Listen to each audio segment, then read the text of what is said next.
एक पेड़ था जिस पर रानू चिड़िया का घोंसला बना हुआ था। उसमें रानू चिड़िया अपने दो छोटे छोटे बच्चों के साथ रहती थी, उसकी बेटी गुड़िया और बेटा कुकू। वहीं पास में एक मजबूत पेड़ की शाखा पर कालू कौवे और गौरी कौवे ने भी अपना घोंसला बनाया हुआ था। वे अपने बेटे जग्गू के साथ रहा करते थे। गुड़िया, कुकू और जग्गू आपस में गहरे दोस्त थे। तीनों दिन भर खेलते, उड़ान भरते और कभी कभी वे जंगल के दूसरे कोनों तक घूमने भी निकल जाया करते थे। ऐसे ही एक दिन दोपहर का समय था। तीनों बच्चे अपने खेल की योजना बना रहे थे। तभी गुड़िया खुशी खुशी कहती है, चलो आज जंगल के तालाब तक चलते हैं, वहाँ पानी में अपनी परछाइयाँ देखेंगे, बड़ा मजा आएगा। कुकू उसकी बात सुनकर उछल पड़ता है और फौरन कहता है, अरे हाँ, और तालाब के पास बहुत सारी तितलियाँ भी होती हैं, हम उन्हें पकड़ने की कोशिश करेंगे।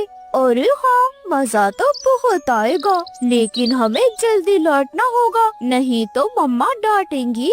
रानू चिड़िया हमेशा अपने बच्चों को सिखाया करती कि उन्हें जंगल में ज्यादा दूर तक नहीं जाना है, लेकिन आज वे उन्हें मना नहीं कर पाई। तीनों दोस्त खुशी खुशी एक साथ उड़कर तालाब के किनारे चले जाते हैं। तीनों तालाब के पास पहुंचकर पानी में अपनी परछाइयाँ देखते और खूब हंसते। अरे कुकू भैया, जग्गू देखो, मेरी चोंच कितनी बड़ी लग रही है और मेरी तो पूरी गले तक फैली हुई लग रही है। गुड़िया, कुकू, अगर हम थोड़ा झुकेंगे तो ऐसा लगेगा जैसे पानी में ही गिर गए हैं। वह तीनों ऐसे मस्ती ही कर रहे थे। तभी अचानक हवा में अजीब सी सरसराहट होने लगती है। आसमान में अचानक काले घने बादल घिर आते हैं और अचानक तेज हवा चलने लगती है। जंगल में तूफान आने वाला था। कुकू भैया, जग्गू, हमें जल्दी घर लौटना होगा, लगता है बारिश होने वाली है, मौसम बिगड़ रहा है, माँ हमारी परेशान होती होंगी, जल्दी चले, हमें फौरन घर जाना चाहिए, वरना कभी मम्मा आने भी नहीं देंगी। अरे हाँ हाँ गुड़िया, तुम बिल्कुल सही कह रही हो, चलो जग्गू जल्दी से घर चलते हैं। अरे मेरी मम्मा तो चप्पल लेकर ही बैठी होंगी, चाहते ही स्वागत कर देंगी, चलो चलो जल्दी चलते हैं। वह तीनों फौरन तेज उड़ते हैं और अपने घर की ओर रवाना होते हैं। लेकिन हवा में उड़ना इतना आसान नहीं था, उन्हें उड़ने में बहुत मुश्किल हो रही थी। लेकिन जैसे तैसे वे अपने घर तक पहुंच ही जाते हैं। रानू चिड़िया अपने घर के बाहर बैठी हुई अपने बच्चों का इंतजार ही कर रही थी। वे अपने बच्चों को देखते ही फौरन उन्हें अपने गले से लगा लेती है। आप लोग कितनी दूर निकल गए थे, मैं कितनी ज्यादा परेशान हो रही थी, कितना ढूंढा मैंने तुम दोनों को, कितनी दफा मना किया है, ये जंगल है बेटा, यहाँ का मौसम ऐसे ही बदलता रहता है, ये दूर नहीं जाया करते, अभी आप कितने छोटे हैं। गुड़िया, चिड़िया और कुकू अपना सर झुका लेता है। मम्मा, हम तो बस तालाब तक ही गए थे, हमें नहीं पता था कि इतनी जल्दी तूफान आ जाएगा। अच्छा चलो, अब जल्दी से घोंसले में चलो, कहीं ऐसा ना हो बारिश में भीग जाएं। और फिर मम्मा चिड़िया अपने दोनों बच्चों को लेकर अपने घोंसले के अंदर आ जाती है। तूफान और ज्यादा तेज होने वाला था।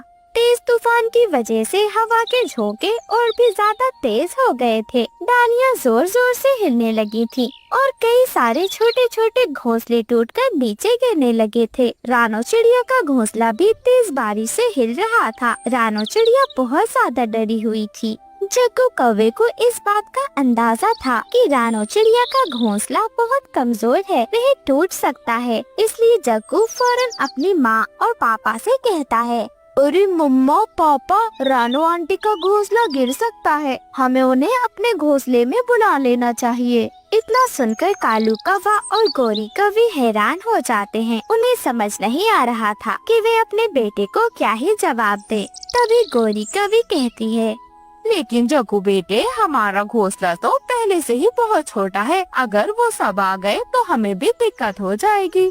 इतना सुनकर जग्गू कौवे को बहुत अजीब लगता है, उसे काफी दुख पहुंचता है। वह फौरन अपने मम्मा पापा को मनाने की कोशिश करता है। लेकिन मम्मा, अगर हम दूसरों की मदद नहीं कर सकते तो फिर हमारी ताकत और ज्ञान किस काम के हैं? क्या हम सब अपने लिए ही जीते रहेंगे मम्मा?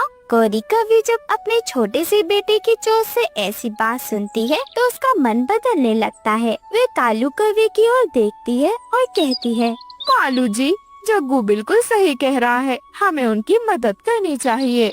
हाँ गौरी, मुझे भी ऐसा लगता है। हमारा बेटा जग्गू तो बहुत समझदार हो गया है। चलो हम चलकर उनकी मदद करते हैं। और फिर वह तीनों उड़कर रानो चिड़िया के घोंसले की ओर पहुंच जाते हैं। कालू कौवा रानो चिड़िया से माफी मांगता है।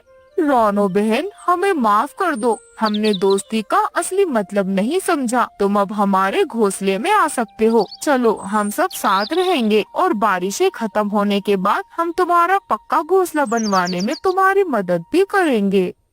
हाँ हाँ रानो बहन, आखिर हम भी तो दोस्त हैं और दोस्त ही तो दोस्त के काम आता है। चलो चलो बहन, आज से तुम हमारे घर पर ही रहना। बारिशों के रुकते ही मैं और कालू जी खुद तुम्हारे लिए पक्का घोंसला बनवाएंगे।